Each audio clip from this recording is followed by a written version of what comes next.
Bank Nifty daily time frame में यदि हम देखें तो हमें यहाँ पर भी जो रेजिस्टेंस नज़र आ रहा है ये एग्जैक्ट वहीं पर नज़र आ रहा है जहाँ पर अभी मार्केट खड़ा हुआ है। थोड़ा आसानी से यहाँ इस तरह से ड्रॉ कर लेते हैं हम। तो यहाँ पर ध्यान देने वाली बात है, ये जो प्राइस 24 सितंबर के आसपास का है 54,290, इसी के आसपास से प्राइस कल के क्लोजिंग में बना हुआ है। थोड़ा उससे नीचे है लेकिन उसके आसपास तक आ गया है।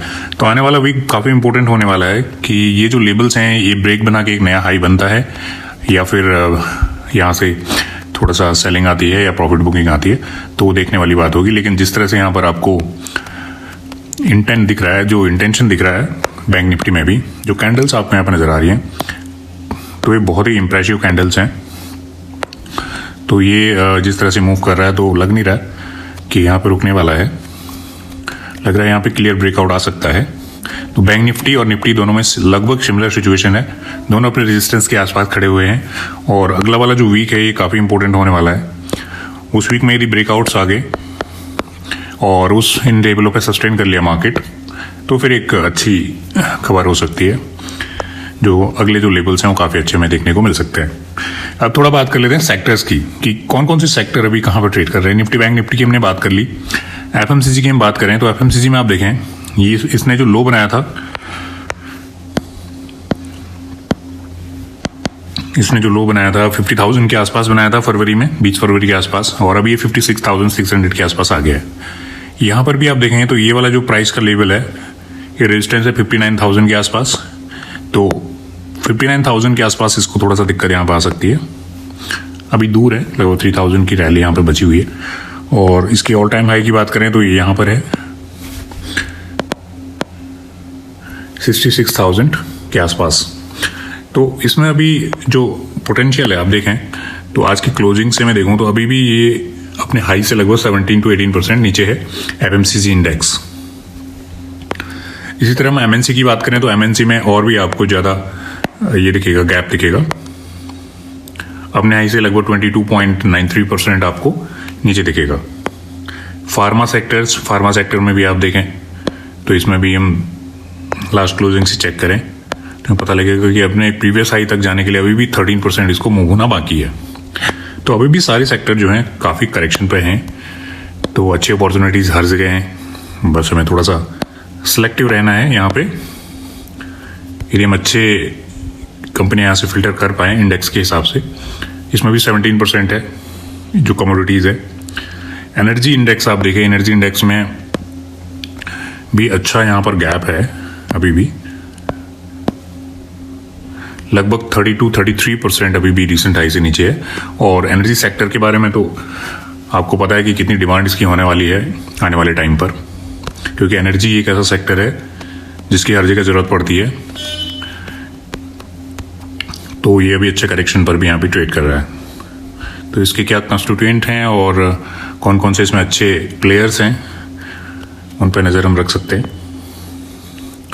मेटल में देखें तो मेटल में भी अच्छा अभी करेक्शन है, मार्केट अभी उठना ही शुरू हुआ है। लगभग 21% के आसपास इसमें भी करेक्शन यहाँ पे नज़र आ रहा है।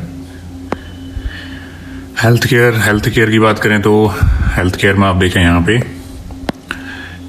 क्लोजिंग से लेके इसमें लगभग 10% है। तो हेल्थ केयर एक ऐसा सेक्टर है, फार्मा और हेल्थ केयर, जहाँ पर ज़्यादा करेक्शन नहीं आते हैं, एक्सेप्ट आप देखें कुछ ऐसा ना हो। अदरवाइज ये जब सारे सेक्टर नीचे जाते हैं तो ये हेल्थ केयर सेक्टर या फार्मा सेक्टर हमेशा एक सेफ सेक्टर की तरह काम करता है, जिस तरह से गोल्ड और ये काम करते हैं ख़राब टाइम पर। तो फार्मा और ये सब सेक्टर, ये आप देखें सीपीएसई सेक्टर है, ये 23% अभी भी नीचे है। मैन्युफैक्चरिंग देखिए, मैन्युफैक्चरिंग में हम चेक करते हैं यहाँ से तो इसमें 20% के आसपास अभी भी अपने रीसेंट हाई से नीचे है। अपने रीसेंट हाई तक पहुँचने के लिए अभी भी इसको 20% मूव करना पड़ेगा ऊपर को। ऑटो सेक्टर की बात करें तो ऑटो सेक्टर भी अपने रीसेंट हाई से 30% के आसपास अभी करेक्ट है। आप यदि ध्यान से देखेंगे तो इतने बड़े करेक्शन चार्ट में आपको बहुत कम दिखेंगे। एक बार ये कोविड के टाइम पे देखा था, यहाँ पर आपको अच्छा खासा करेक्शन दिखा था। उसके बाद यही एक करेक्शन है जहाँ पर इतना मार्केट करेक्ट हुआ है। कंज्यूमर ड्यूरेबल्स जो हैं, इसमें भी आप देखें बड़ा एक यहाँ पे करेक्शन है अपने हाई से 19%। मैं ये केवल हाई की बात कर रहा हूँ, और हाई भी टूटते हैं मार्केट में समय के साथ साथ, तो ये बात ध्यान देना ज़रूरी है। ये जो एस्टिमेट हमारा है यहाँ पे, जो हम इस टूल की मदद से देख रहे हैं, ये हमें बता रहा है कि अपने रिसेंट हाई से कितना करेक्ट है। उसके ऊपर की तो हम बातें नहीं कर रहे हैं। स्पेशली जो पोजिशनल ट्रेडर हैं, जो थोड़ा सा टाइम लेके मार्केट में इन्वेस्ट करते हैं, उनके लिए बहुत अच्छी अपॉर्चुनिटीज़ हो सकती है, क्योंकि अभी जो प्राइस मिल रहे हैं वो हो सकता है फिर आगे ना मिले। अभी देखिए 12% के आसपास यहाँ पे ट्रेड कर रहा है।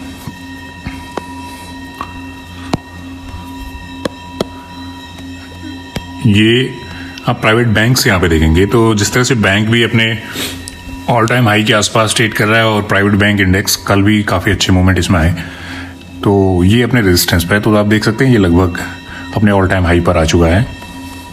तो इसमें ऐसा कुछ करेक्शन नहीं दिख रहा है।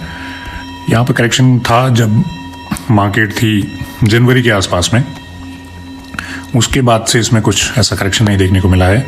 इसमें तो मूवमेंट अच्छे आए हुए हैं।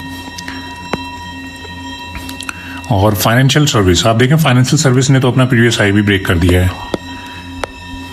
तो ये कुछ गिने चुने सेक्टर हैं जो अपने हाई से ऊपर ट्रेड कर रहे हैं, और लगभग 3 दिन पहले ये इसको ब्रेक कर चुका है। एक ब्रेकआउट यहाँ पर मिला आपको गैप अप के साथ में, और उसके बाद एक बहुत ही बेहतरीन कैंडल कल के दिन में जो बनी 2.27% की।